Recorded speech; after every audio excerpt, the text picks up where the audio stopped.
gue nggak tahu sih. Kalian tuh ujiannya sit in, emang kalau sit in pasti ya akuntansi tuh. Cuma untuk materinya gue belum tahu sih, belum dengar dari Kazaki atau dari siapapun. Dari kalian ada yang dikasih tahu gak sama Pak Adang atau Mbak Arfah ujiannya akan seperti apa? Baru diinfoin tadi Kak. Ini aku chat di Zoom ya. Oke, sebenarnya, nah latihan soal yang mau Vale sama gue bahas malam ini tuh nggak apa ya, nggak mengcover soal piutang. Kalau persediaan sedikit menyinggung, tapi piutang tuh nggak nggak ada deh. Piutang nggak ada. Terus aset tetap ada sih, tapi revaluasi belum masuk. Nah, obligasi juga belum ada investasi saham. Lebih ke penjurnalan transaksi biasa gitu. Karena ini soalnya tuh dari angkatannya atas angkatan atas lagi 2019. Ya angkatannya Kak Hafid ya. Nah, itu akuntansi pajak untuk persediaan dan biaya atau pendapatan di muka, pajak untuk aset tetap, akuntansi pajak untuk obligasi bagi investor dan investi, akuntansi pajak untuk investasi saham dan liabilitas lancar. Oke, kalau gitu kita bahas latihan soal dulu aja ya teman-teman. Nah, kebetulan latihan soalnya tuh udah pernah dibahas di asistensi gue dulu sama Vale. Jadi ini nggak agak lupa sih, tapi kita emang harus refreshing lagi. Jadi kalau misalnya ada opini dari kalian yang berbeda soal tentang jawaban kita, langsung kasih tahu aja ya. Ya, palingnya lagi di jalan, jadi nanti dia bakal izin buat pasif dulu sampai sampai di rumah nanti baru bisa join. Oke teman-teman, soalnya tuh kalian soalnya udah dedikasi belum sih sama Vale? Belum ada Kak. Belum ya, bentar nih gue share screen juga soalnya. Jadi gue hall screen aja. Ah, nggak usah, berarti gue share screennya yang ini aja.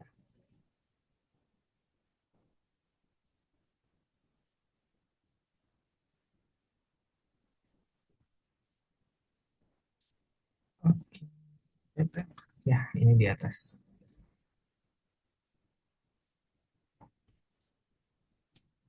Naik, naik.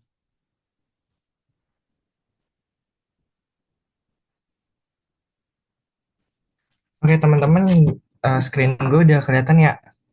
Nanti kalau misalnya kalian merasa kurang jelas, langsung aja, Kaici, lu nggak jelas gitu. Langsung ngomong ini kenapa si Jessica Arta Mabun Dipin. Maaf. Oke, ntar kalau gua nggak jelas, langsung bilang aja ya, Kaici lu nggak jelas, ngomong yang bener nggak gitu. Oke, kita dari soal pertama, teman-teman. Hmm,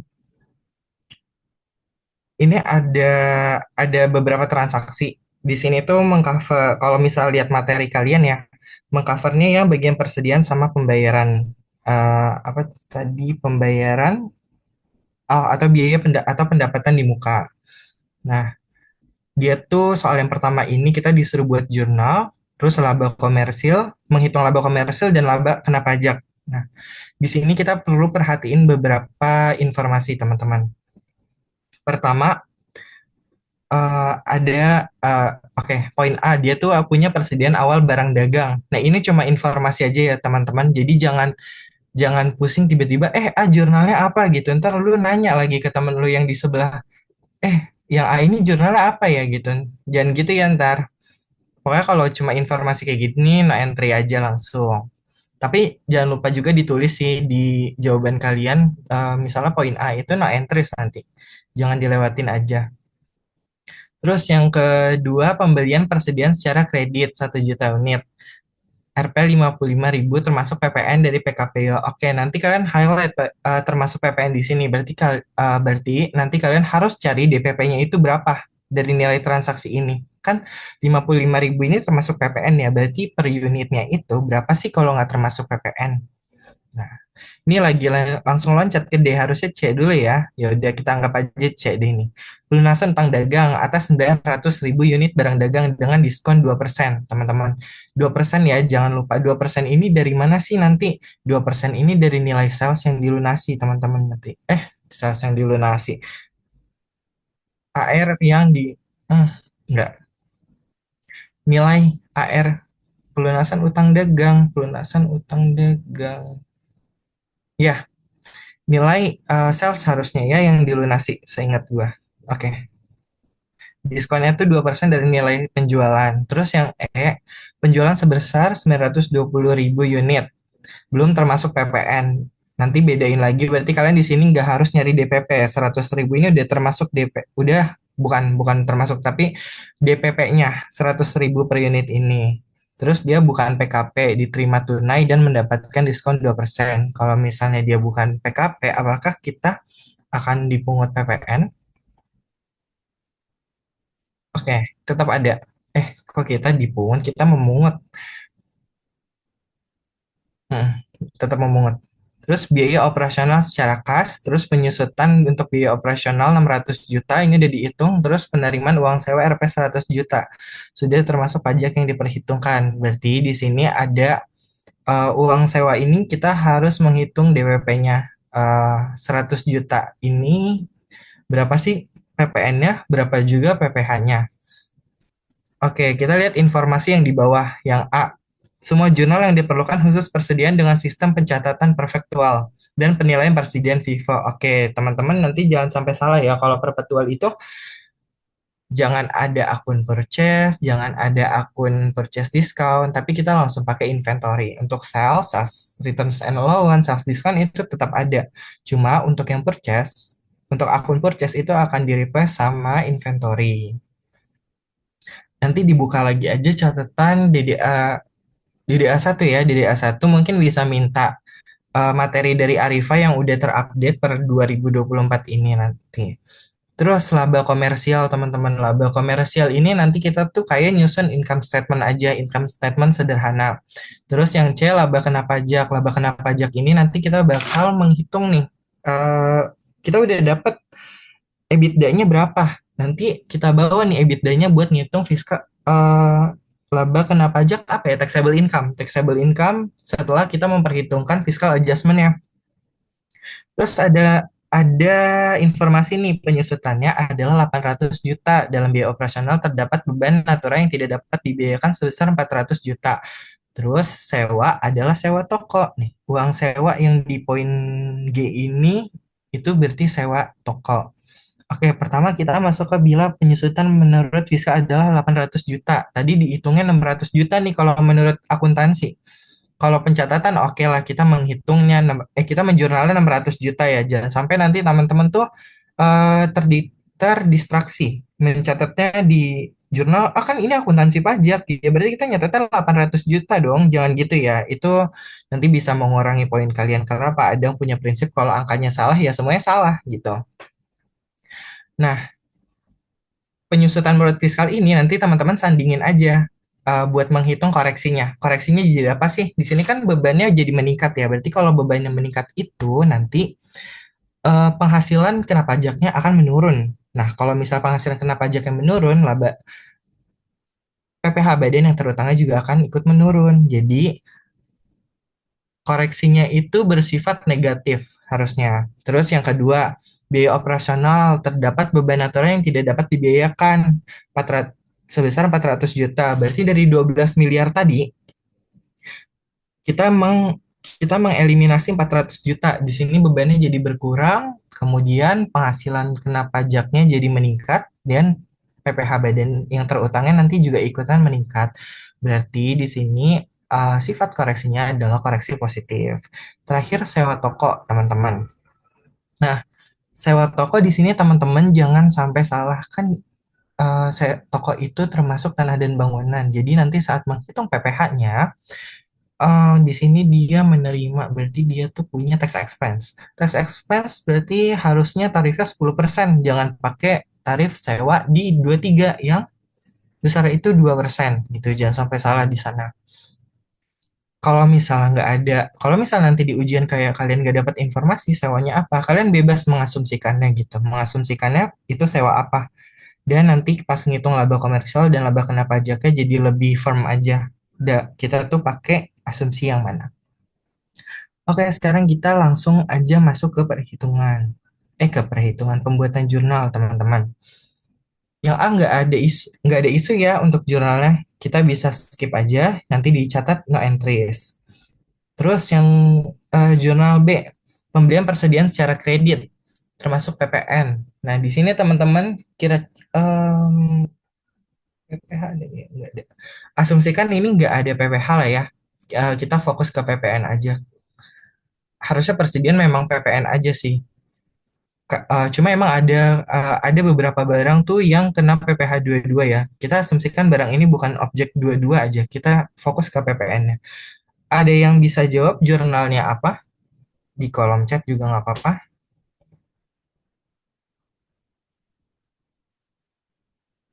Jurnal pembelian secara kredit pakai metode perpetual.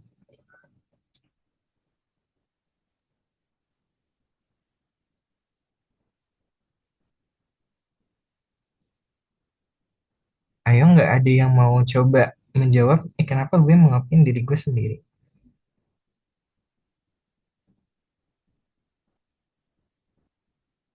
Oke, kalau nggak, ada nih yang menjawab. MI pada AP ya, Kak. Oke, Ina hampir betul. MI pada AP. Tapi Ina coba perhatiin lagi. Kalau misalnya kita dalam akuntansi pajak, jangan lupa kita tuh memasukkan jurnal pajak gitu. Jangan cuma jurnal akuntansinya aja, kita harus nyelipin tuh jurnal pajaknya. Nah, selain MI pada AP, ada akun apa lagi, Ina?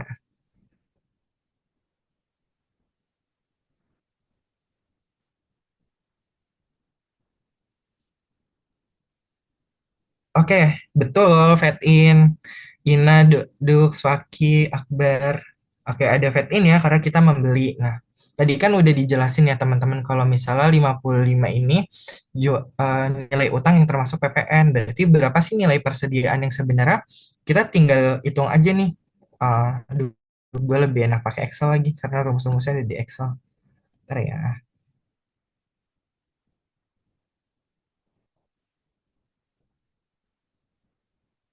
C13. Oke. Gue tuh lupa rumusnya gimana. Tapi nanti tapi tuh biasanya kita kalau misalnya nilai bulat kayak gini tuh gue udah bisa nebak gitu. Angka bulatnya berapa, PPN-nya berapa gitu. Cuma kita harus balik ke balik lihat tarifnya sih dan tahun pajak berapa. Kalau misalnya 11% tuh kadang keriting ya, mau angkanya bulat juga kita tetap agak harus hati-hati gitu. Nah, cuma di sini gue udah nemu inventory-nya itu 50 juta. Di sini Vale udah rumusin sih 50 juta, 50 miliar nih. Ini ada perhitungannya di Vale. Maaf ya Vale. Vale udah hitungin nih di sini. Saat pembelian secara kredit dari PKP 55.000 per unit ini udah termasuk PPN dengan tarif 10%. Nah, untuk mencari DPP-nya, Vale itu pakai persamaan DPP atau harga ditambah PPN sama dengan 55.000 nilai jual. DPP ditambah 10%. Nah, kemudian diturunin sama Vale DPP tambah 10% nih. Dari DPP, PPN itu 10% dari DPP sebandingan 55.000. Nanti Vale nemu jadinya 50.000 ini menjadi DPP-nya. Oke, DPP atau nilai inventory-nya itu 50. Sampai sini harusnya masih mudah ya. Nah, yang kedua, oke, sampai sini harusnya masih mudah, inventory, VAT in, terus pada AP. Jangan sampai salah akunnya kayak tadi, ini jangan sampai lupa ya kalau misalnya ada isu pajaknya. Pokoknya setiap transaksi itu kalian harus mengidentifikasi dia tuh kena pajak apa ya kira-kira gitu. Kalau misalnya kalian nggak yakin, kalian bisa pakai asumsi aja. Oh dia tuh misalnya bukan objek ini deh gitu asumsinya. Jadi kalian bisa berkreasi mau pakai pajak atau enggak gitu. Dulu tuh ada di ujian Pak Adang gue tuh bingung dalam suatu transaksi itu pembelian apakah dia objek PPh dua atau enggak. Akhirnya gue asumsikan dia tuh bukan objek PPh dua, jadi gue hanya berfokus bikin jurnal PPN aja, PPh 22-nya gue ilangin. Terus, oke kita lanjut ke soal yang D. Pelunasan utang dagang 900.000 unit barang dagang dengan diskon 2%. Ada yang bisa jawab jurnalnya seperti apa? Tadi udah kelihatan ya jawabannya. Pelunasan utang dagang berarti eh kita tuh apa ya?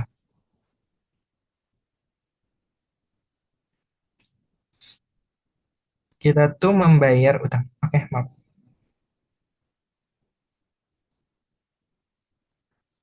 Ada yang bisa jawab tadi harusnya udah kelihatan ya udahlah kita bahas aja langsung ya. Nah, di sini teman-teman kita tinggal balik aja AP inventory pada cash. Gue ingetin lagi kalau misalnya kalau misalnya perfactual dia tuh nggak menggunakan akun purchase, purchase discount, purchase return itu nggak ada ya teman-teman. Pokoknya semua pembelian tuh terpusat di satu account yaitu AP atau merchandise inventory teman-teman di situ nanti jadi kalian jangan sampai nanti pas pelunasan utang mencatatnya tuh purchase discount tapi langsung inventory di sini. Nilainya tadi 900.000 unit dikali 55.000 ini. Ini Vale harusnya udah pakai PPN. Oh, enggak, Vale tuh belum termasuk PPN deh kayaknya.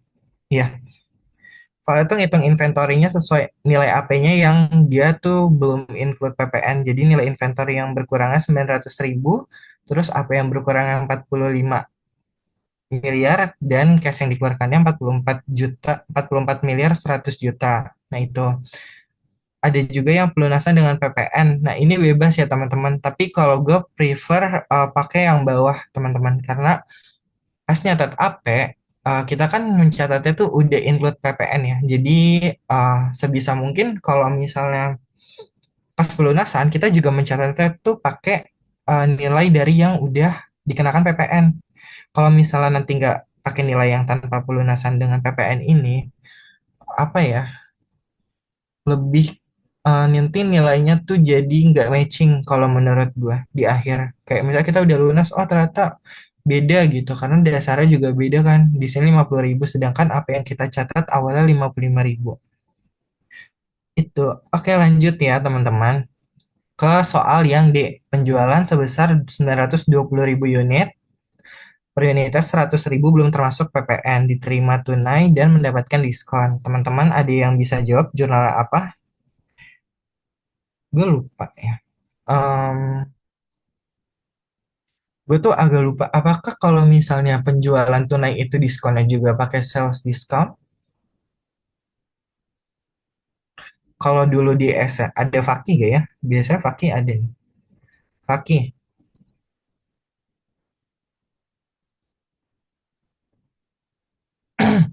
sales discount ya.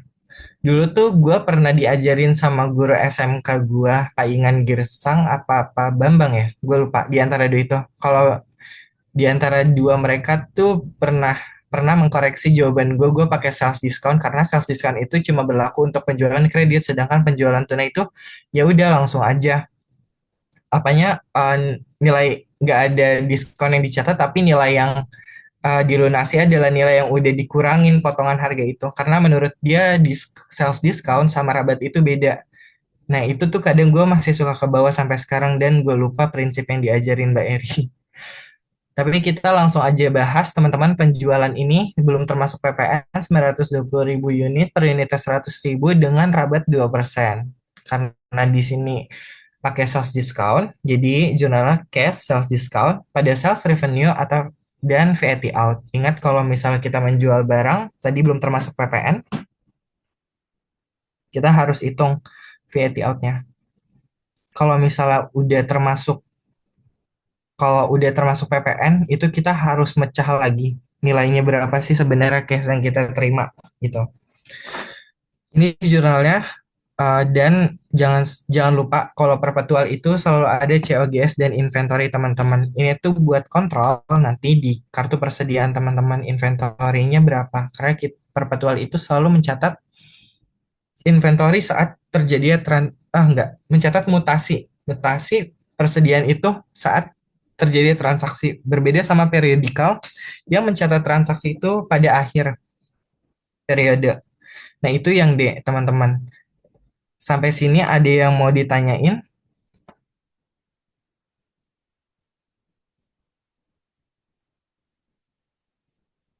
Oke, kalau nggak ada kita lanjut aja ya ke yang E. Yang E. Oke, biaya operasional secara kas adalah 12 miliar. Di sini berarti dia membayar biaya operasional. Ini asumsinya digabung aja semuanya selama tahun berjalan itu 12 miliar. Di sini tuh nggak dijelasin ya asumsinya dia tuh ada pajak apa aja. Sebenarnya kalau misalnya kita bayar biaya operasional pasti ada pajak yang dibayarkan teman-teman. Tapi karena di sini nggak ada penjelasan pajak apa yang dibayar, kita nggak perlu pusingin itu. Kecuali ada biaya tertentu yang memang dispesifikasikan gitu. Itu tuh biaya apa dan sebenarnya dia tuh objek pajak apa. Nah kalau misalnya kayak gitu, teman-teman jangan lupa juga jurnal pajaknya. Jangan sampai kelupaan misalnya Buderos jasa sewa. Eh, ya kan? Jasa. Oke, misalnya ada pembayaran jasa apa yang objek PPh tiga gitu dicatat. Kalau misalnya nggak di state dia tuh objek PPh tiga, teman-teman ya pakai apa ya? Pakai logika aja. Dia tuh objek atau bukan gitu. Kalau misalnya objek berarti kita harus mindful ke jurnal pajaknya juga. Nah, itu. Terus kita lanjut lagi. Jurnalnya tadi udah cukup ya. Operational expense atau operating expense pada cash sebesar nilai yang dibayarkan. Lanjut ke penyusutan secara komersil. Penyusutan secara komersil itu di sini 600 juta. Ini udah dihitungin teman-teman. Tapi kalau misalnya teman-teman belum menghitung, kalau misalnya belum ada, kayak cuma dikasih tahu dia tuh penyusutannya berapa sih per tahun, atau dia tuh cuma dikasih tahu usia ekonomis dan garis lurus gitu. Nah, itu teman-teman harus menghitung sendiri, bikin perhitungannya dan bikin persandingannya sama fiskal. Kalau menurut fiskal berapa? Biasanya kalau misal dikasih tahu usia ekonomisnya berapa, terus dia tuh harga perolehannya berapa dan metodenya apa, nanti bakal diikutin sama keterangan menurut fiskal dia tuh kelompok satu 2 3 atau 4 gitu. Nah, itu teman-teman, kalau misal ada soal kayak gitu, langsung aja bikin persandingannya antara fiskal dan akunting. Nah, jurnalnya ada DE aset pada AD. Ini masih gampang lah ya teman-teman, kayak DDA 600 juta. Sampai sini teman-teman ada yang mau ditanyain dulu?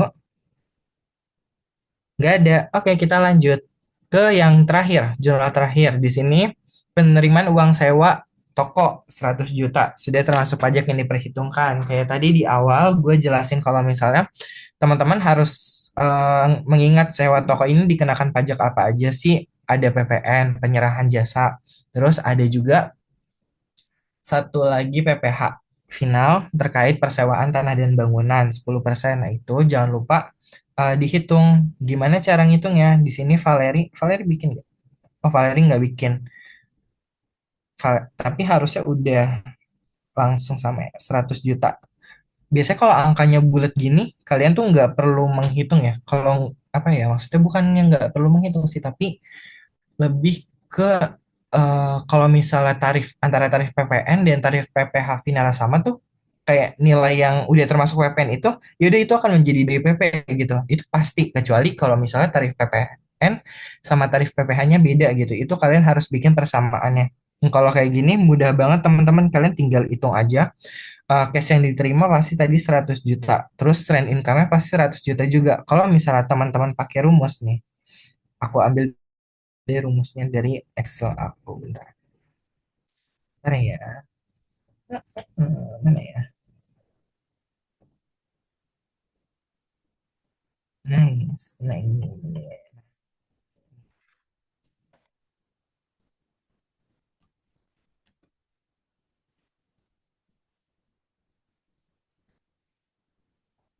Nah, ini. Eh, ini ya. Ini ada contoh ketiga sih. Tadi sewa termasuk pajak, DPP tambah PPN dikurang PPh final. Sewanya tuh 100 juta. Nah, tarif tarif PPN-nya itu 10%, tarif PPh final 10%, teman-teman. Kita ubah lagi di sini. Bet- Kalau misalnya lihat di persamaan sampai yang ketiga ini, ketemu kan 100 juta itu sama dengan 100% DPP. Berarti dia itu DPP-nya 100 juta gitu. Kalau misalnya antara PPN sama tarif PPh-nya itu sama, ya udah teman-teman langsung aja menganggapnya itu sebagai DPP. Nggak perlu menghitung lagi kayak yang di kayak misalnya antara dia tuh kena sewa 23 gitu. Kalau misalnya kena sewa 23 teman-teman tinggal ubah aja yang PPh final ini di PPh 23 tarifnya nanti dikurang 2%. Udah deh. Nanti di sininya 100 juta itu ternyata masih 9, 110 dikurang 2, 108. Dia tuh 108% DPP. Nanti diubah lagi deh rumusnya kalau misalnya ini. Pakai aja rumusnya begini ya pas ngerjain ujian. Jurnalnya begini teman-teman, cash, income tax expense, terus pada rent income dan pada VATL. Teman-teman jangan lupa ya membedakan ada chat. Teman-teman jangan lupa apa ya? Jangan lupa kalian tuh membedakan ya mana prepaid mana income tax expense. Kalau misalnya pajak itu nantinya akan apa ya? Akan dikoreksi ini untuk PPh ya. Kalau PPh dia akan dikoreksi negatif saat kita membebankan, koreksi positif saat kita membebankan. Nah, itu biasanya kita mencatatnya sebagai income tax expense, teman-teman. Kalau prepaid beda, prepaid itu yang bisa kita kreditin. PPh 21, 22, 23, 24, 25, 26 itu prepaid. Jadi karena kita akan mengkreditkan nanti ada jurnal buat mengkreditkan ya pas menghitung PPh kurang bayar teman-teman atau corporate income tax expense payable atau corporate income tax payable-nya.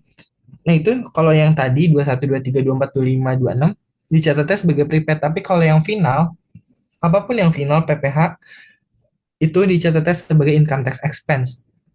Selain PPh final, ada juga misalnya PPN yang memang nggak bisa dikreditkan gitu. Itu bisa kita catat sebagai expense.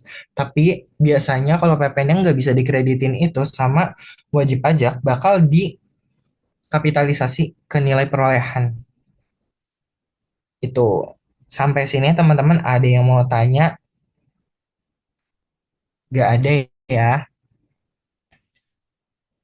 Vale, kamu mau lanjutin yang BC atau mau nanti nomor 2 aja? Bebas sih. Oke, nomor 2 aja kali ya Vale biar sekalian. Boleh. Oke, nah ini yang sampai jurnal ini teman-teman aman ya. Jangan sampai lupa aspek perpajakannya. Kalau jangan lupa perhitungannya, terutama aset tetap sama persediaan. Persediaan bikin aja inventory card yang mudah kayak gini. Tapi waktu itu sih, waktu ujian Pak Adang tuh gua pakai metode periodical. Gue lupa apakah di state harus pakai perpetual atau periodical. Tapi gue langsung mengasumsikan kalau itu pakai periodical. Jadi gue pakai akun purchase. Gue nggak bingung lagi harus mencatat inventory-inventory kayak gitu. Kalau gue prefer periodical daripada perpetual. Karena perpetual dengan waktu yang sedikit tuh agak ribet harus menghitung inventory-nya. Mutasi inventory-nya setiap saat. Lanjut kita menghitung commercial income ini sama kayak membuat income statement teman-teman. Kalau misalnya teman-teman lupa, lihat lagi aja DDA satunya atau akuntansi satu. Akuntansi satu di sana pas kita bikin income statement gimana. Ada sales aja 92 juta, dikurangi sales discount 1.800.000, kok 92 juta, 92 miliar, terus dikurangi sales discount 1.840.000, dapat net sales 90 miliar 160 juta, terus dikurangin COGS tadi 45 juta, 45 miliar 62 juta. Terus jadi gross profit 45 miliar 98 juta. Nah, masuk ke expense. Tadi cuma ada operating expense sama DA of assets. Jangan lupa sekali lagi DA of assets-nya mencatat sesuai dengan nilai perhitungan akuntansi, bukan mencatat sebagai keterangan fiskal tadi. Kita masih menghitung yang komersial. Operating expense tadi dapat 12 miliar ditambah DA of assets-nya 600 juta. Dapat di 12 juta, 12 miliar 600 juta.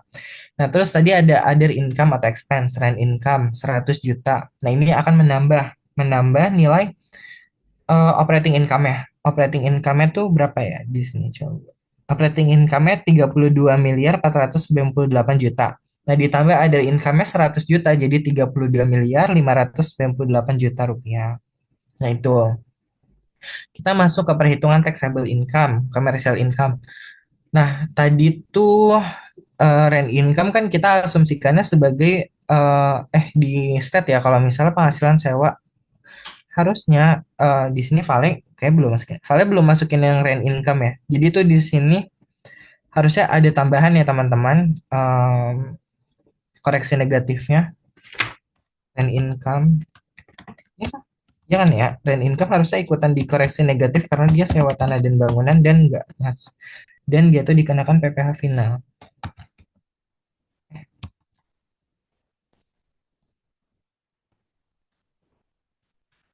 Kocak. Oh, nah ini nanti jadi fiscal adjustment-nya yang positif ada operating expense tadi. Kenapa ada 400 juta koreksi positif karena nilai natura yang nggak bisa dibiayakan tuh 400 juta teman-teman. Jadi yang bisa dibiayakan secara fiskal itu totalnya 11 miliar 600 juta. Itu yang operating expense. Terus karena operating expense karena dia tuh dikoreksinya jadi kecil bebannya maka termasuk ke koreksi fiskal positif yang meningkatkan laba kena pajak. Terus yang fiskal adjustment negatifnya ada DE tadi. DE karena menurut fiskal tuh lebih besar. Terus ada rent income, penghasilan yang nggak bisa kita akuin. Ada pertanyaan, Kak mau nanya supaya gampang, aku mikir kalau objek PP, terlalu ya Fakih, bentar, menyelesaikan ini dulu. Jadi total fiscal correction ya tadi dari fiscal adjustment positif operating expense, fiscal adjustment negatif DE of asset, sama fiscal adjustment negatif rent income, totalnya dapat 100 juta nih. Jadi ada penambahan penghasilan kena pajak sebesar 100 juta rupiah. Jadi pada akhirnya taxable income-nya sebesar 32 miliar 698 juta gitu. Nah, ini sampai taxable income. Nanti nomor 2 dilanjut sama Kak Vale. Bentar, ada yang nanya, kamu mau nanya supaya gampang, aku mikir kalau objek PPh final itu udah pasti dikoreksi. Bener gini kan ya? Iya, oh maksudnya supaya gampang, aku mikir kalau objek PPh final itu udah pasti dikoreksi. Bener gini kan ya? Iya, PPh final itu pasti dikoreksi, termasuk beban-beban yang kita keluarkan untuk memperoleh penghasilan itu. Itu juga harus dikoreksi, teman-teman. Makanya kalau teman-teman pernah pernah dengar ya, mendengar isu tentang jasa konstruksi yang sekarang full dikenakan PPh final. Biasanya tuh mereka nggak bakal ngisi lampiran induk yang ke ya lampiran induk, halaman induk yang halaman kedua atau ketiga ya. Pokoknya memasukkan peredaran usaha berapa, biaya-biayanya berapa. Itu biasanya perusahaan jasa konstruksi itu nggak ada. Dia tuh bener-bener kosong gitu karena penghasilan dikenakan final dia juga dikoreksi gitu, kecuali dia tuh emang punya penghasilan lain-lain yang bersifat non final gitu. Nah itu dia bakal memasukkan teman-teman. Itu sih dari aku untuk nomor satu. Vale mau lanjut ke nomor dua, Boleh. mau aku yang share screen atau Vale aja? Kalau aku aja.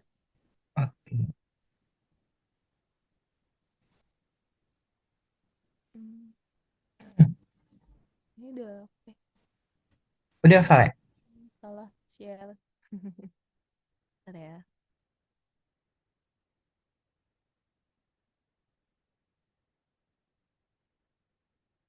Oke. Ini kelihatan kan ya soal dua. Ya kelihatan Vale. Oke, teman-teman.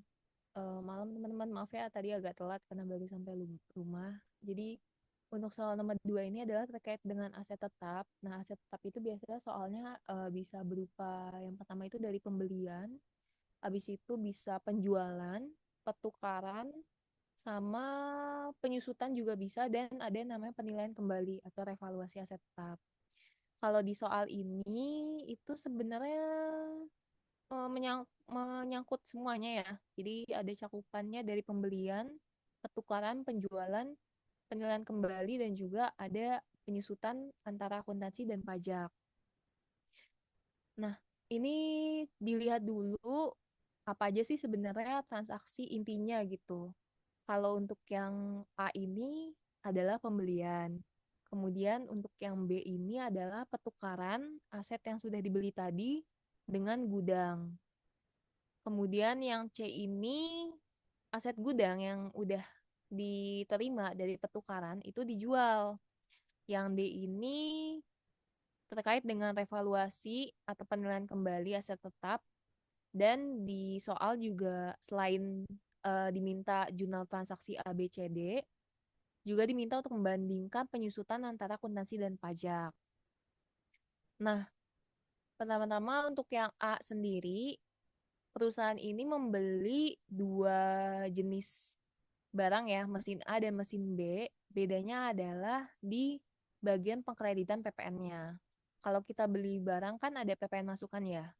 Untuk yang mesin A ini bisa dikreditkan, sementara kalau yang PPNB ini tidak dapat dikreditkan.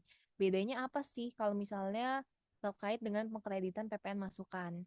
Kalau misalnya yang di mesin A itu ya kayak jurnal akuntansi pajak biasa yang mencatat adanya VAT in. Bedanya adalah kalau di mesin B tidak dapat dikreditkan itu, perusahaan bisa memilih antara dua opsi nih. Bisa dibebankan sebagai biaya atau bisa dikapitalisasi sebagai nilai aset. Sebenarnya teman-teman bisa asumsi sih nanti mau pilih yang mana gitu ya. Cuma kalau untuk pembahasan kali ini, aku coba pakai untuk yang kita kapitalisasi aja sebagai nilai aset.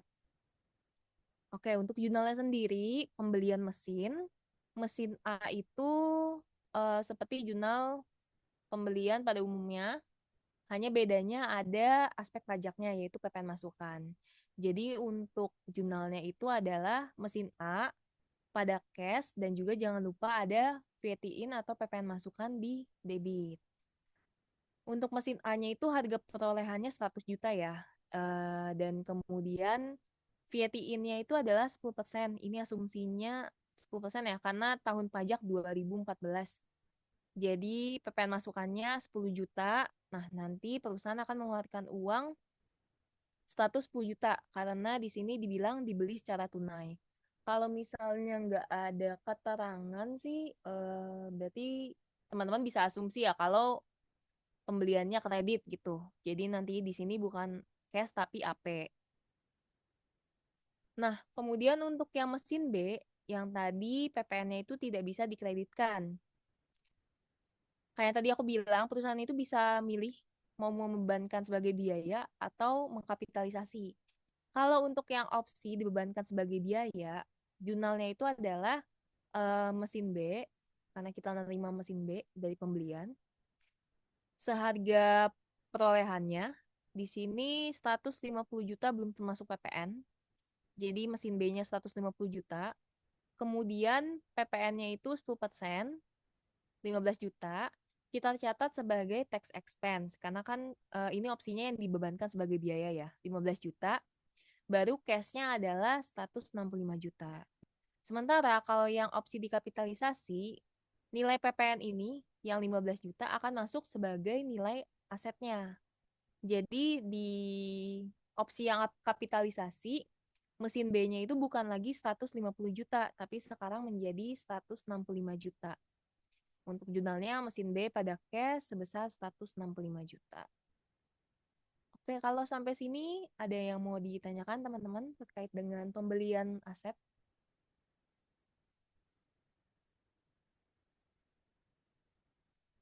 Oke, kita lanjut dulu ya. Untuk soal B. Nah, pada tanggal 2 Januari 2016, mesin B yang tadi udah dibeli pada tahun 2014, kemudian ditukar dengan gudang yang memiliki substansi komersial. Ini perlu digarisbawahi ya. Jadi teman-teman perlu lihat apakah petukarannya itu ada substansi komersialnya atau enggak. Karena nanti berpengaruh nih ke pengakuan keuntungan dari petukaran tersebut. Ini udah aku coba buat untuk summary-nya ya. Jadi ketika ada substansi komersial, keuntungan itu akan diakui. Sementara kalau tidak ada substansi komersial, keuntungannya dia tidak akan diakui, melainkan dikapitalisasi. Sedangkan kalau untuk kerugian sendiri, dia dua-duanya diakui, baik itu di substansi komersial maupun kalau nggak ada substansi komersial. Karena di sini ada substansi komersial, jadi kalau kita hitung kemudian muncul gain, itu nanti akan kita akui. Tapi kita lihat dulu nih, apakah pertukaran ini menghasilkan loss atau gain. Oke, untuk pertukaran yang perlu dicari adalah nilai buku per 2 Januari 2016. Caranya gimana? Dari nilai perolehan atau cost mesin B dikurangi dengan akumulasi penyusutan. Karena ini garis lurus, jadi cukup gampang ya ngitungnya. Ini dari 2014 ke 2016 udah 2 tahun. Disusutkannya garis lurus, berarti 2410 dikalikan dengan harga perolehan, yaitu di sini 165 juta ya. Karena kita pakai opsi yang dikapitalisasi. Nilai mesin B-nya itu 165 juta, berarti 2/10 kali 165 juta menghasilkan akumulasi penyusutannya itu 33 juta ya. Nih di sini 33 juta. Maka nilai bukunya adalah 165 juta dikurangi dengan 33 juta menjadi 132 juta rupiah. Di soal itu sudah disebutkan kalau harga wajar, nilai wajar mesin B itu adalah 100. Sementara nilai buku yang kita punya itu 132 juta. Karena lebih tinggi, ketika ada pertukaran akan menghasilkan loss. Karena harusnya kita bisa dapat gitu ya dengan harga yang lebih rendah gitu uangnya. Misalkan di sini harga wajar gudangnya 300 juta ya. Nilai wajar mesin 100, makanya si PTZ harus mengeluarkan uang 200 juta. Harusnya kalau misalnya dia pakai nilai sesuai nilai buku 132 juta, kan uang yang dikeluarkan itu harusnya lebih sedikit kan. Ini akan menghasilkan loss on exchange karena nilai bukunya lebih besar daripada nilai wajarnya. Loss on exchange-nya tinggal selisihnya aja antara nilai buku dan nilai wajar, yaitu 32 juta ya. Kemudian untuk jurnalnya sendiri, itu perlu lihat nih. Maaf, ini PPHTB. Perlu lihat apa sih aspek pajaknya, karena kan ini kita belajar akuntansi pajak ya. Yang pertama kita lihat dulu dari kalau kita menerima gudang. Kalau kita menerima gudang, itu kan anggapannya kita penyerahan gudang itu kan sebagai objek pajak ya. Barang kena pajak, jadi akan kita catat PPN masukan karena termasuk barang kena pajak. Kemudian selain PPN, ada juga aspek dari pajak pengalihan tanah atau bangunan, PPHTB. Itu dari sisi gudangnya. Kalau dari sisi mesinnya, karena kita melakukan penyerahan barang kena pajak, maka kita akan mencatat PPN keluaran atau VAT out. Jadi untuk aspek pajaknya 3 itu ya. PPN masukan, PPHTB, dan juga PPN keluaran atau VAT out. Untuk jurnal sendiri, ini mirip dengan jurnal pertukaran biasanya, cuma memang bedanya ada aspek pajaknya. Karena kita menerima gedung, ini anggapannya building ya. Gudang. Kita catat building di debit. Kemudian karena mesin B-nya itu sudah kita tukar, kita menghapus AD, akumulasi penyusutan dari mesin B-nya. Dan tadi ada loss on exchange ya, sebesar 32 juta, itu juga kita catat. Dan kita catat juga VAT in atau PPN masukan. Sementara untuk kreditnya sendiri adalah mesin B, karena udah kita tukar dengan gudang. Kemudian ada cash yang dikeluarkan tadi, penambahan cash ya, pertukarannya. Dan ada aspek pajak berupa VAT out dan PPHTB atau tax expense. Untuk nominal sendiri, kalau building itu kan tentu pakai yang harga wajar buildingnya ya, sesuai di soal di sini. 300 juta. Sementara untuk AD-nya tadi kita sudah hitung 32 juta. Dan juga tadi loss on exchange-nya, sorry, AD-nya itu 33 juta dan loss on exchange-nya itu 32 juta. Nah, VAT in-nya ini kita hitung dari karena tarifnya 10% ya. 10% dikalikan dengan harga buildingnya, yaitu 300 juta. Maka di sini VAT in-nya menjadi 30 juta. Nah, untuk mesin B-nya sendiri pakai harga perolehan yang tadi kita kapitalisasi ya, 165 juta. Kemudian ini cash-nya nanti dulu ya. Kita hitungnya terakhir kita coba lihat dulu yang VAT out-nya. Ini sama juga ya 10% dikalikan dengan nilai wajar dari mesin B-nya, yaitu 100 juta. Maka menghasilkan VAT out-nya 10 juta. Sementara di sini ada tax expense berupa pajak atas pengalihan bangunan tadi, gudang tadi. Itu tarifnya kalau nggak salah ya di PP-nya itu 2,5%.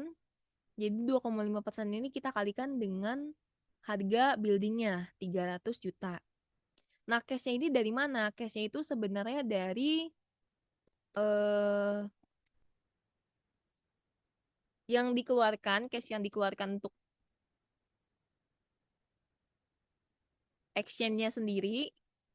Kemudian di sini karena kita ada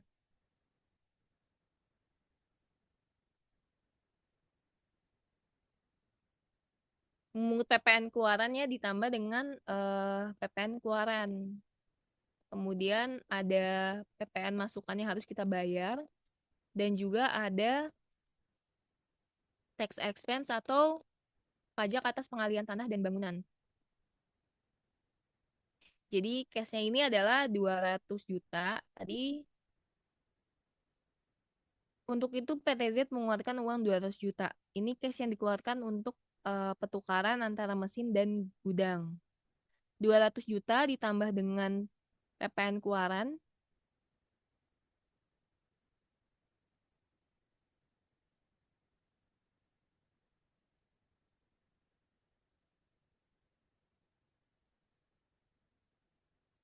Sorry kebalik. PPN masukan ya.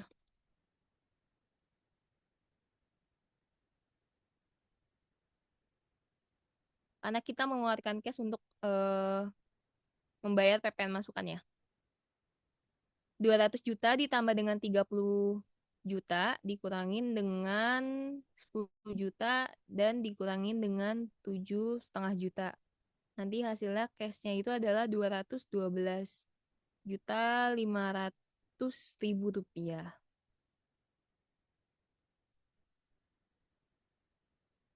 Oke, sampai sini ada yang mau ditanyakan dulu, teman-teman, terkait dengan pertukaran ini?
Oke, ini ada yang tanya, Kak, PPHTB dan BPHTB itu beda atau sama ya, Kak? Hmm, nanti koreksi aku ya, Ichwan, kalau misalnya kurang tepat. Setahu aku kalau untuk eh beda sih BPHTB dan PPHTB itu beda sih setahu.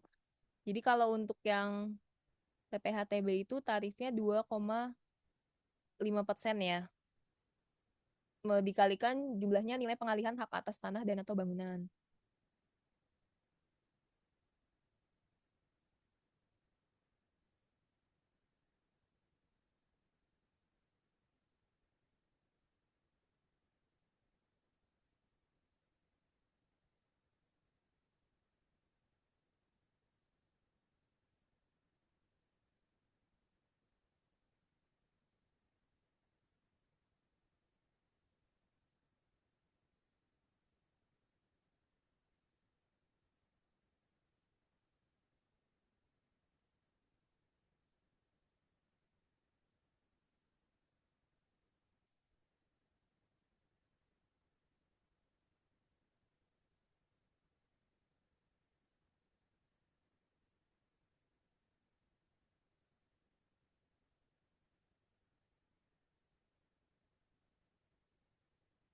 Si ada yang mau ditanya lagi?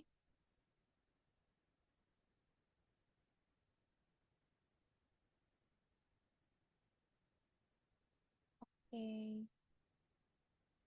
Nah, selanjutnya kita lihat soal C ya, terkait dengan gudang dijual pada 31 Desember 2017. Jadi ini penjualan gudang dengan harga 352 juta, sudah termasuk PPN. Nah, jadi teman-teman harus lihat ya, apakah nilainya itu sudah termasuk PPN atau tidak. Karena nanti akan berpengaruh ke eh, jurnalnya juga ya, nilai di jurnalnya. Di sini ternyata 352 juta sudah termasuk PPN. Jadi karena untuk mencari sebenarnya DPP-nya berapa sih, maka yang 100 plus 110 kali 352. Ini sebenarnya cara mudahnya ya. Kalau untuk yang perhitungan lengkapnya yang tadi kayak soal satu. Oke, untuk penjualan gudang ini, pertama-tama kita cari dulu nih. Sama kayak yang pertukaran tadi. Nilai bukunya berapa?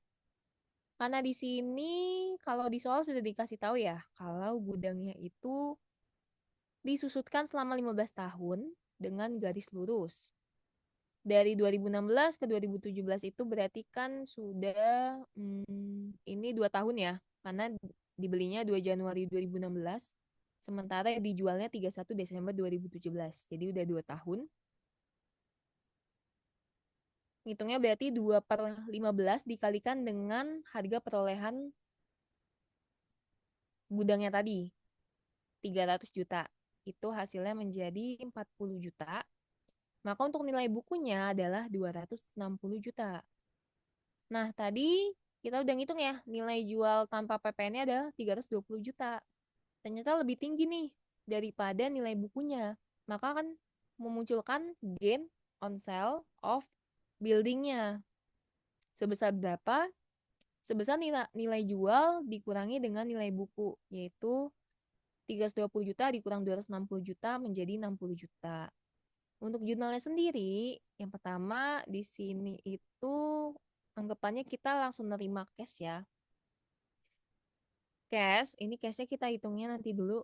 Memang biasanya kalau cash itu kita carinya terakhir karena kan ada aspek-aspek pajaknya ya yang perlu kita cari dulu.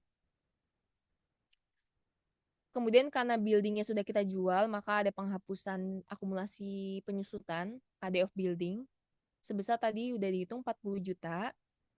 Nah, karena ini tadi penjualan gudang itu termasuk eh, juga pengalihan hak atas tanah dan bangunan ya, maka akan muncul juga tax expense sebesar berapa? Sebesar 2,5%, sama kayak tadi, dikalikan dengan nilai jualnya 320 juta. Hasilnya itu jadi 8 juta. Kemudian untuk kreditnya sendiri, ada building, yang sudah kita jual sebesar 300 juta sesuai dengan harga perolehan. Kemudian ada VAT out-nya itu 10% dikalikan dengan nilai jual menjadi 32 juta. Dan ada gain on sale yang tadi kita hitung 60 juta. Untuk cashnya sendiri ini tinggal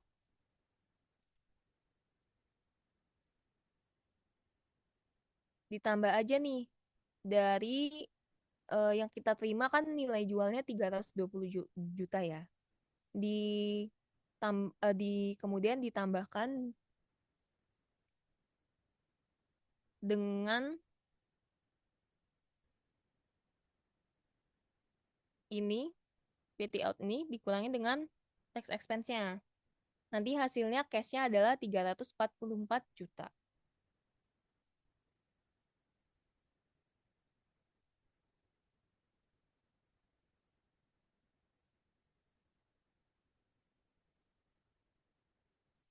Oke, untuk yang penjualan kayak gini ada yang mau ditanyakan teman-teman?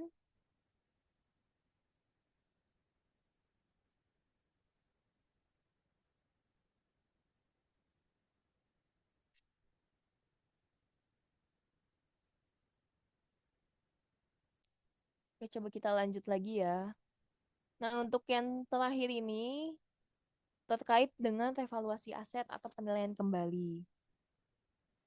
Di sini yang dilakukan penilaian adalah mesin A ya, karena memang kalau dilihat juga PTZ ini ya sisa asetnya mesin A, karena kan tadi mesin B udah ditukar, gudangnya juga udah dijual.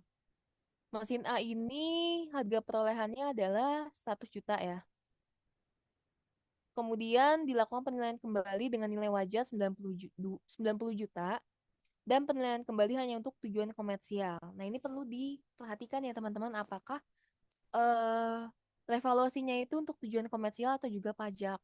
Karena nanti akan berpengaruh ke nilai penyusutannya untuk tahun-tahun selanjutnya.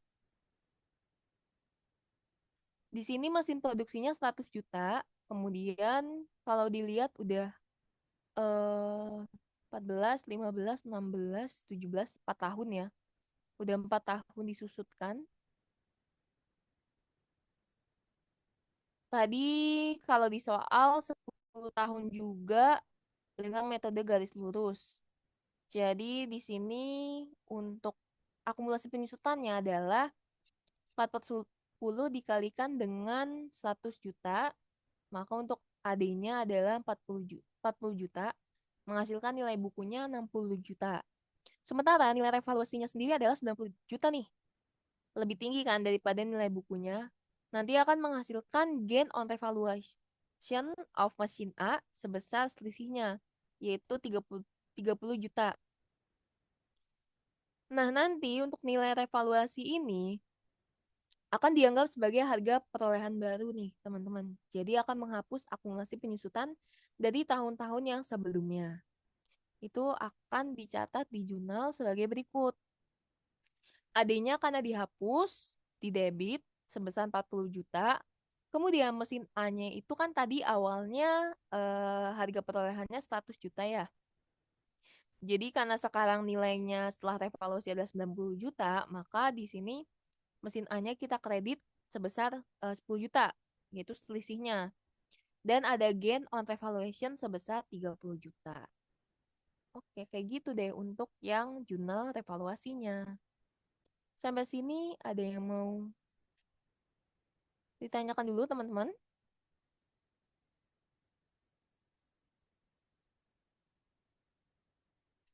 Sebelum kita lanjut ke yang penyusutan antara akuntansi dan pajak.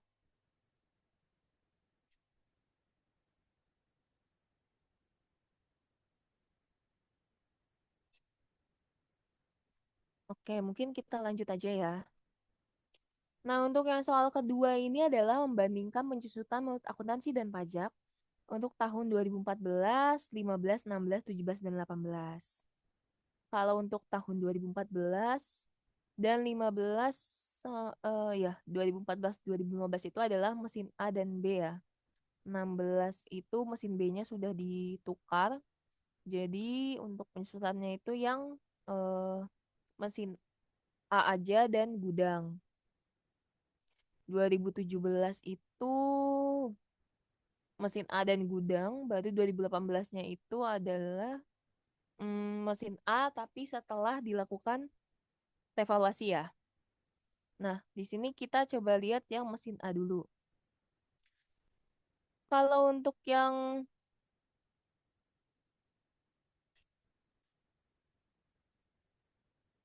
di sini mesin A.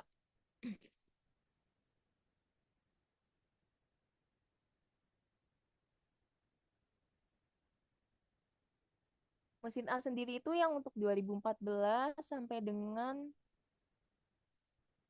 berapa ini 2017 itu penyusutan seperti biasa ya teman-teman, yaitu disusutkan garis lurus 10 tahun dikalikan dengan harga perolehannya yaitu 100 juta. Jadi untuk masing-masing tahunnya adalah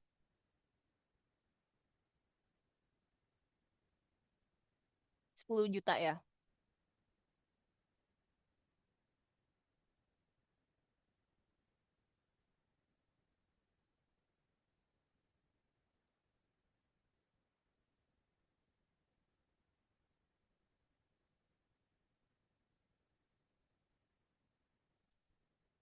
Kemudian di sini sebenarnya kalau dilihat 2018 itu kan sudah dilakukan penilaian kembali ya.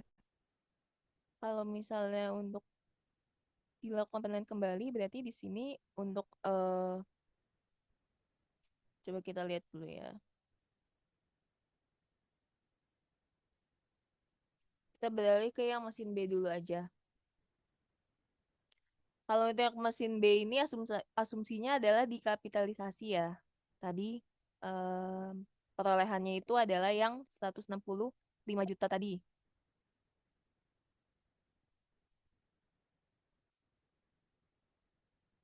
Sehingga untuk penyusutannya menurut komersial adalah per tahunnya 165 juta dibagikan dengan 10 ya. Karena sama-sama tadi 10 tahun juga garis lurus.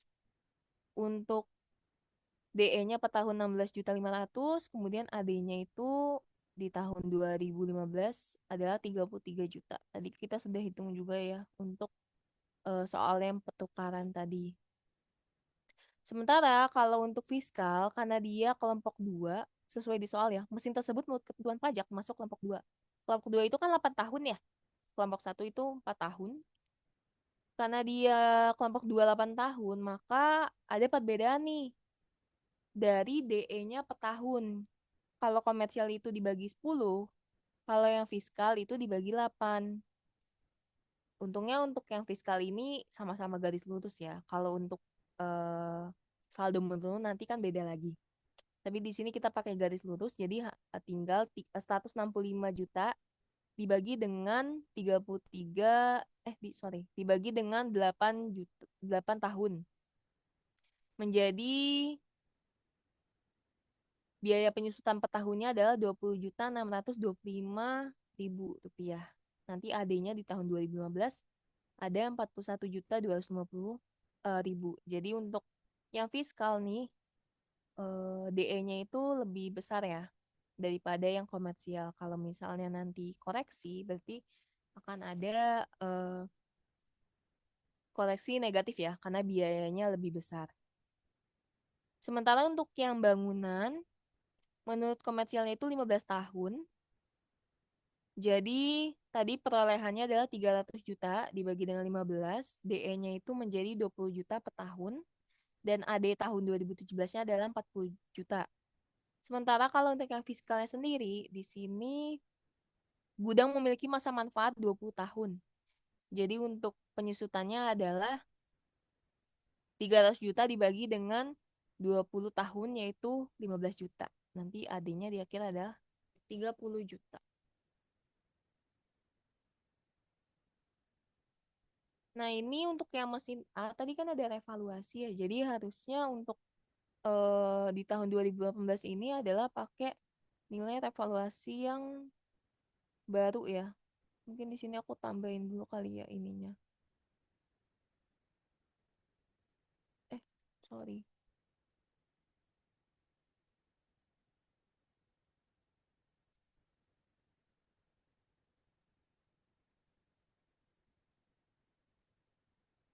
Di sini ada book value-nya.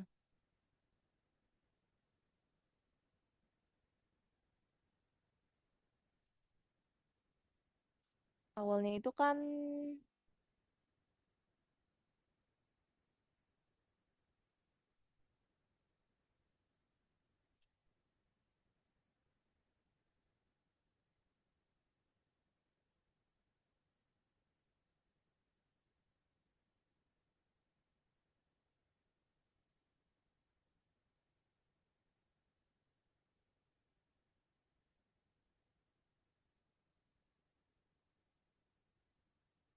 awalnya itu 100.000, kemudian di sini kan berarti tinggal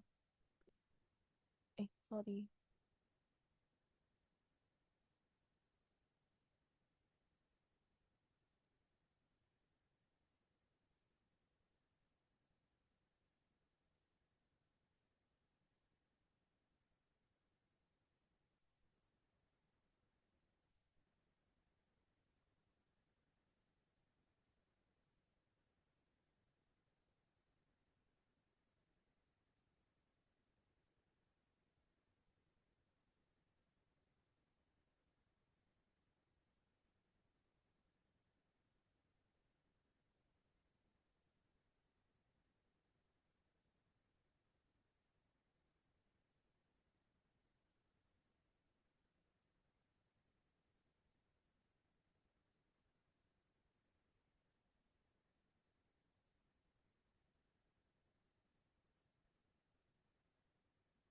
Nah, di sini kan 2018 itu sudah dilakukan evaluasi ya. Jadi untuk nilai yang dicatat dari mesin A sendiri itu adalah dia menjadi 90 juta. Ini apakah ini? Iya, ini 90 juta. Nah, untuk eh masa manfaatnya gimana? Masa manfaatnya sebenarnya adalah masih dilanjutin aja. Tadi masa manfaatnya itu kan sisa 6 tahun ya, karena dia sudah disusutkan selama 4 tahun. Jadi ini tinggal 1/6 dikali ini aja. Maka untuk yang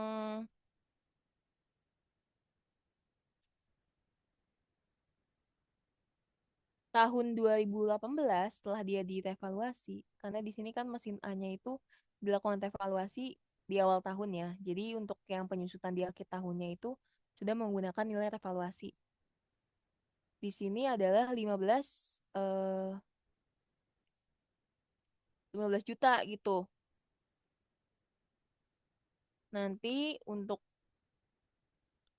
AD-nya kan menjadi 40 juta ditambah ini ya. Sorry, ini harusnya.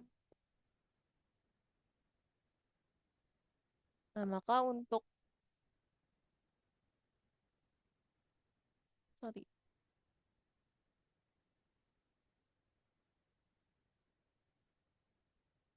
untuk nilai buku di tahun 2018 setelah penyusutan adalah 90 juta dikurangi dengan langsung 15. Karena tadi kan dianggap sebagai harga perolehan baru ya, sehingga nilai AD yang sebelumnya tuh sudah dihapus. Jadi ini kita mengulang lagi nilai AD-nya.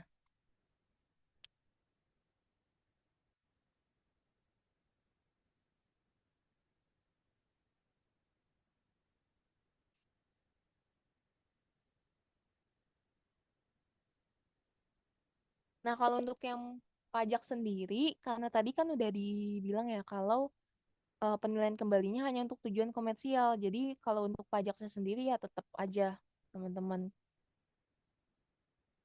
Dia akan tetap dengan nilai perolehan yang segini. Dan untuk DE-nya sendiri juga dia akan sama ya.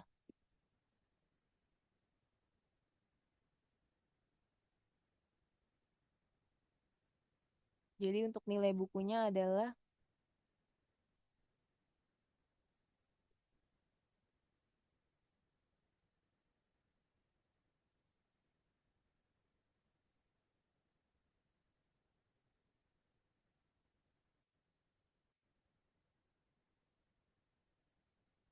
Rp57.500.000 rupiah.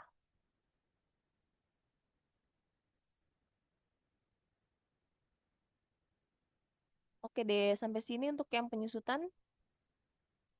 Ada yang mau ditanyakan dulu?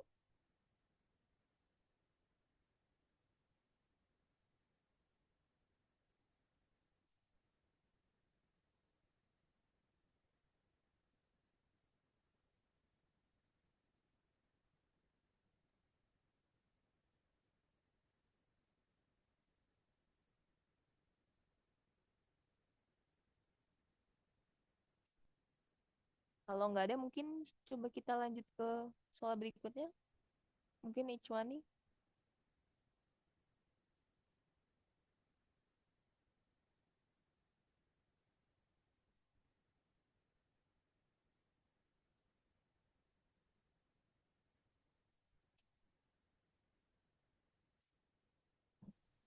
Ya Allah, masih on off mic. Ini nomor 3 mau dihabisin sama aku aja atau kamu mau bahas juga sedikit, Vale? Bebas sih. Oke. Hmm, bagian jurnal kamu dulu aja kali ya, Vale. Abis itu baru. Boleh, boleh. Oke. Oke, jadi untuk soal nomor 3 ini adalah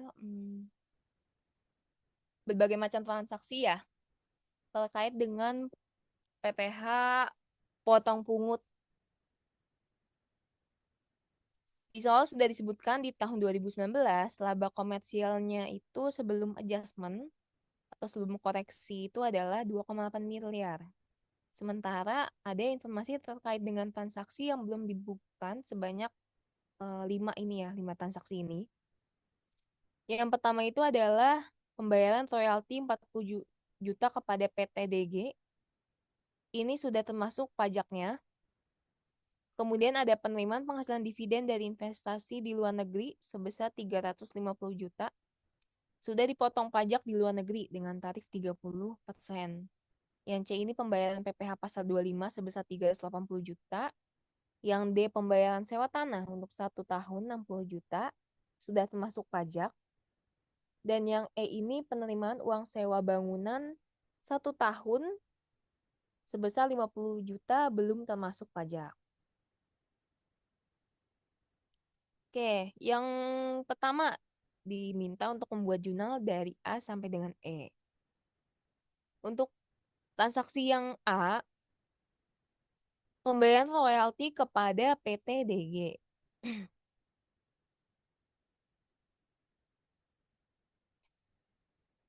Jadi untuk pembayaran royalti ini sendiri, aspek pajaknya itu sebenarnya ada dua ya, selain PPh tiga. Karena kan royalti kalau teman-teman ingat itu termasuk ke dalam objek pajak yang dikenakan PPh pasal 23. Dia juga eh, dikenakan PPN, PT-in sebesar kalau di sini karena tahun 2019 berarti tarif pajaknya 10%. Nah, tadi di soal itu 40 juta sudah termasuk pajaknya. Maka kita harus menghitung nih berapa sih sebenarnya royalti yang dibayarkan ke PT DG. Kalau di sini dari Ishwan udah buat ya perhitungannya cara mencari DPP-nya. Jadi royalti termasuk pajak itu kan pembayaran royaltinya sendiri atau DPP, kemudian ditambah dengan PPN, dikurangi dengan PPh tiga. Jadi 40 juta ini sama dengan DPP-nya ditambah dengan tarif PPN kan 10%, berarti 10% DPP dikurangi dengan tarif royalti sendiri 15% dari DPP. Jadi 40 juta ini sama dengan 95%-nya DPP, sehingga DPP-nya itu menghasilkan angka ya yang sebenarnya agak cukup eh, jelek ya angkanya. 42.105.263 sekian rupiah. Nah, untuk VAT-in-nya itu kita debit tinggal dikalikan aja 10% dikali royalty expense ya, atau pembayaran royalty. Untuk cashnya tadi udah di soal ya 40 juta, dan income tax payable-nya itu baru yang 15% dikalikan dengan royalty expense. Ini untuk yang soal nomor A. Nah, yang B ini ada penerimaan penghasilan dividen dari investasi di luar negeri sebesar 350 juta setelah dipotong pajak. Jadi 350 juta ini udah net ya, net of tax. Maka kita harus cari nih DPP-nya berapa. Sebenarnya sama kayak tadi ya, ngitungnya pakai persamaan aja biar lebih kebayang gitu. 350 juta ini sama dengan DPP dikurangi dengan 30%-nya DPP. Jadi 350 juta sama dengan 7% dari DPP. Maka untuk DPP-nya sendiri ini adalah 500 juta ya. Kemudian untuk eh, aspek pajaknya apa sih? Karena dia dipotong di luar negeri, maka akan ada kredit pajak luar negeri. Kredit pajak luar negerinya itu adalah di sini kita cari dulu nih penghasilan dari luar negeri dibagi dengan PKP dikali PPh terutang. Kalau di sini untuk prepaid income-nya itu 30% ya tadi dikalikan dengan DPP. Jadi untuk di jurnalnya di sini cukup yang PPh pasal 24 150 juta. Ini untuk yang penerimaan penghasilan dividen ya dari luar negeri setelah dipotong pajak. Nah, untuk yang C ini adalah pembayaran PPh pasal 25 sebesar 380 juta. Kalau untuk yang ini cukup langsung aja prepaid income tax artikel 25 ini nanti kan akan jadi kredit pajak ya di akhir pada cash sebesar 380 juta. Ini cukup mudah ya untuk yang C ini. Kita beralih ke yang D, di mana yang D ini adalah pembayaran sewa tanah untuk 1 tahun. Itu 60 juta sudah termasuk pajaknya. Di sini kita asumsikan kalau lawan transaksi kita adalah eh, PKP ya, rekanan PKP. Jadi kita selain mencatat namanya PPh final atau pasal 4 ayat 2, kita juga mencatat PPN masukan atas sewa untuk 1 tahun ini. Di sini karena sudah termasuk eh, pajak, 1 tahun ini sudah termasuk pajak. Hmm,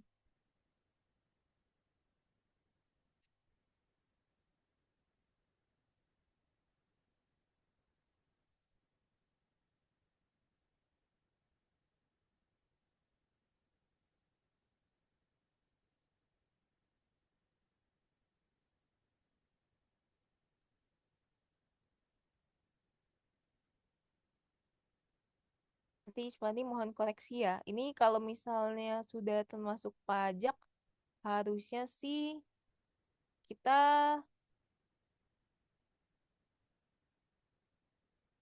hitung ininya dulu ya. DPP-nya dulu karena udah termasuk pajak berarti kita cari dulu DPP-nya itu kan berarti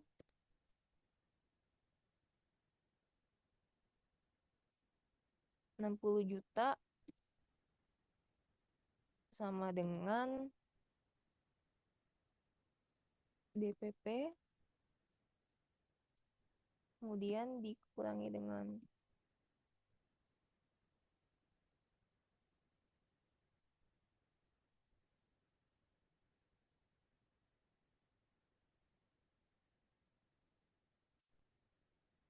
PPh final tambah dengan N ya. Jadi ini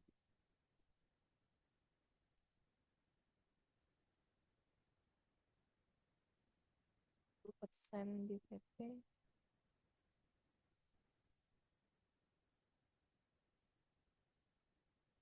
Sebenarnya ini sama aja sih ya jadinya. Tapi ini buat memperjelas aja ya teman-teman. Karena siapa tahu bisa jadi kan kayak sewanya itu bukan tanah atau bangunan ya, di mana tarifnya itu berbeda. Jadi untuk menghitungnya pakai yang ini. Di sini untuk yang sewa tanah itu jurnalnya adalah rent expense, kemudian ada VAT in, kreditnya adalah cash dan income tax payable.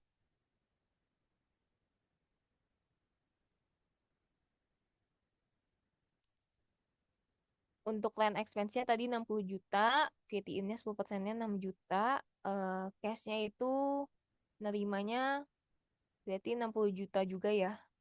Dan PPh finalnya 6 juta.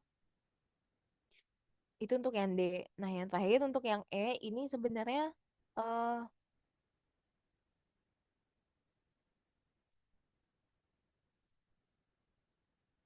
untuk penerimaan uang sewa bangunan ya. Bedanya adalah kalau yang di atas itu kita yang bayar sewanya, kita yang nyewa. Kalau yang di bawah itu kita yang menyewakan. Jadi kalau di atas itu kan PPh finalnya akan di jurnal income tax payable ya. Sementara kalau yang di bawah itu kita menjurnal PPh finalnya sebagai tax expense. Di sini untuk jurnalnya cash, kemudian ada tax expense atau PPh pasal 4 ayat 2 di debit, kemudian di kreditnya ini adalah rent income dan VAT out. Untuk nilainya adalah cashnya 50 juta, PPh finalnya 5 juta karena 10%. Kemudian rent income-nya 50 juta dan VAT out-nya itu 5 juta juga. Nah, beda kalau misalnya nanti hmm, sewanya itu kan bukan sewa tanah atau bangunan ya, atau sewanya itu bukan PPh final yang dikenakan PPh final. Kalau misalnya yang dikenakan nanti PPh 23, berarti dia akan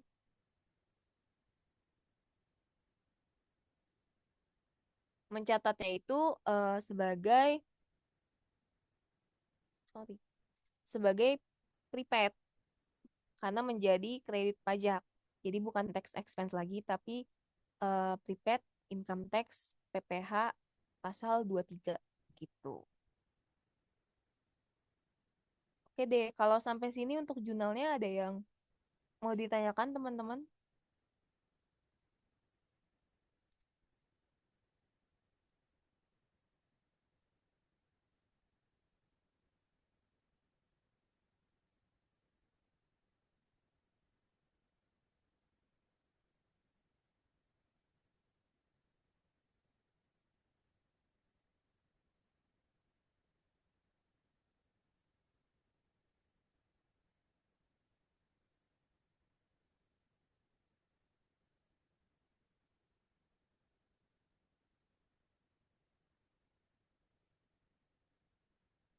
Oke, mungkin karena belum ada pertanyaan bisa dilanjut aja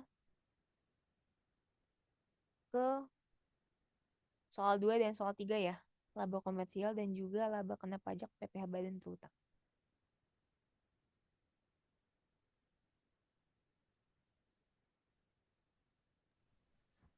Oke, Vale tetap mau share screen ya? Bebas, aku stop share juga nggak apa-apa. Oke, boleh. Vale nggak apa-apa. Jadi aku aja. Karena udah segini sih sebenarnya. Udah tinggal closing aja. Jadi aku cepet aja ya. Terakhir kita... kok enak tab.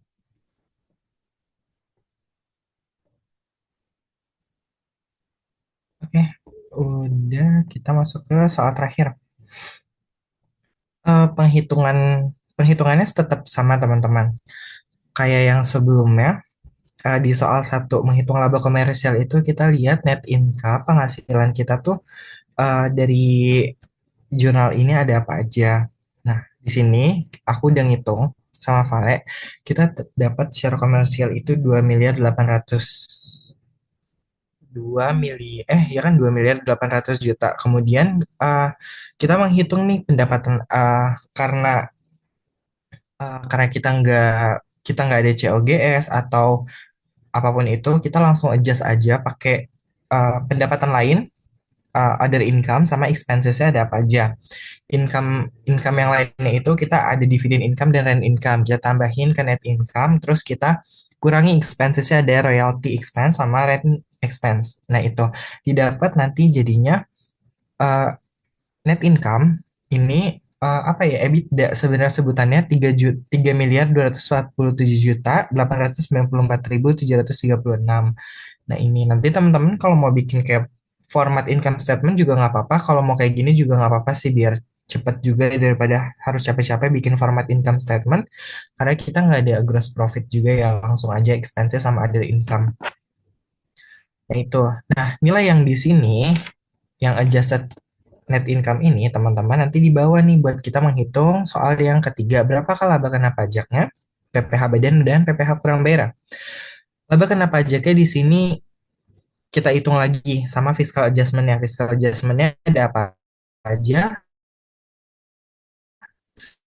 Sejauh ini aku cuma lihat fiscal adjustment itu tadi untuk yang negatif karena dia dikenakan PPh final, PPh TB tadi.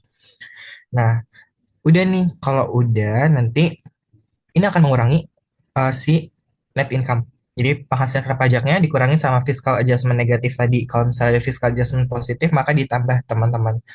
Nah, taxable income-nya dapat 3.197.894.736,84. Nah, PPh badan yang terutang berapa sih? PPh badan yang terutang itu didapat teman-teman. Kali kali aja tarif yang berlaku berapa? Karena di sini tahun 2019, 2019 itu setahu aku masih 25%, belum 22%. 22% itu kalau nggak salah setelah UU Cipta Kerja. Jadi Undang-Undang Cipta Kerja di sini masih pakai 25%. Udah taxable income kayak kita ngitung PPh badan, PPh OP aja biasa, langsung dikali aja 3 miliar ini sama 25%. Nah, di sini aku juga ada asumsi. Asumsinya tuh di sini omsetnya kita nggak tahu ya dia tuh mencapai 50 miliar atau enggak. Jadi di sini langsung pakai tarif normal aja. 700 dapatnya 799.473.500. Nah, itu terakhir bagaimana sih kita menghitung PPh badan kurang bayarnya? Sebenarnya di sini tuh kita mencatat kita tuh harus memperhatikan tadi ya, corporate income tax expense udah ketahuan nih. Berarti berapa sih nanti corporate income tax payable-nya? Nah, corporate income tax payable ini PPh badan yang kurang bayar, teman-teman. Atau kalau misalnya lebih bayar tuh nanti jadinya apa ya? Kalau payable bukan receivable. Aku lupa kalau lebih bayar istilahnya apa. Nanti mungkin Vale bisa tambahin. Jadi nanti kalau misalnya kita mencatat PPh badan nih ya, teman-teman. Kalau di akhir itu, teman-teman kalau misalnya ada kredit pajak itu dicatat semuanya. Misalnya ada PPh 23, PPh 25, angsuran PPh 25 kayak yang tadi di soal C. Itu kan ada ya teman-teman, sama PPh 23 mungkin PPh 23 di royalti sama PPh 24 yang di B. Nah, itu teman-teman nanti harus menghitungnya lagi gitu. Prepaid income tax-nya berapa aja sih gitu, dijumlahin dapat berapa, nanti diselisihin sama PP eh, corporate income tax expense, disingkat tuh CITE ya biasanya kalau aku nyingkatnya. Nah, itu nanti kita bisa nemu berapa sih corporate income tax payable yang harus kita lunasin. Nah, itu udah di sini aku lupa masukin dua tiganya sih. Ya, eh enggak deh, kan ini membayar ya, bukan bukan kita menerima penghasilan astaga. Benar, ini berarti kita tuh eh, cuma dipotong 24 sama tadi 25 ya. Tadi kan udah ketemu citanya tuh 2.799. Nah, terus kita kreditin prepaid income-nya. Yang sebelumnya prepaid income-nya ada di debit, nanti di akhir tahun saat kita menghitung, nggak akhir tahun sih, mungkin di April, atau sesuai tahun pembukuannya di akhir masa pembukuan saat kita mau melaporkan pajak, itu kita mengkreditkan si prepaid income tax ini. Jadi nanti bakal apa ya? Bakal jadi nihil nilai prepaid income di neraca kita. Tadi yang udah dikreditin PPh 24 sama PPh 25. PPh 24 itu jangan lupa teman-teman. Teman-teman pilih mana yang paling rendah aja setelah ngitung itu, antara kredit pajak yang kita bayar di luar negeri, terus PPh terutang kita, atau satu lagi itu perhitungan, perhitungan PLN kita berapa. Nah, di antara tiga itu mana yang paling rendah? Pilih aja yang paling rendah. Nah, itu. Nah, ini kita selisihin aja CITE sama private income-nya. Nanti ketemu angka CTL-nya, current tax liabilities. Itu dia perhitungan buat PPh badan yang terutang atau PPh badan yang terutang, terus commercial income, terus habis itu taxable income sama menjurnal current tax liabilities-nya berapa, teman-teman. Nanti sebenarnya current tax liabilities ini tuh ada kayak bisa menyangkut pajak lain sih, teman-teman. Nanti dipelajarin di deferred tax habis UTS, teman-teman.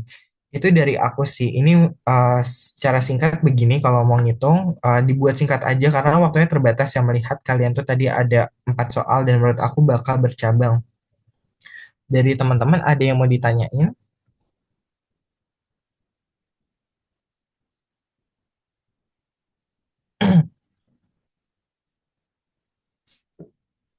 Oke, kalau nggak ada, menurut aku cukup sih. Palingan kalau kalau misalnya nanti mau dipelajarin ya itu di apa ya, modul modul diktat akpanya Pak Adang itu yang full itu coba teman-teman pelajarin aja buat UTS karena itu buat bagian menjurnal-jurnal tuh lumayan banget membantu kita buat memperkaya apa ya, memperkaya pengetahuan deh.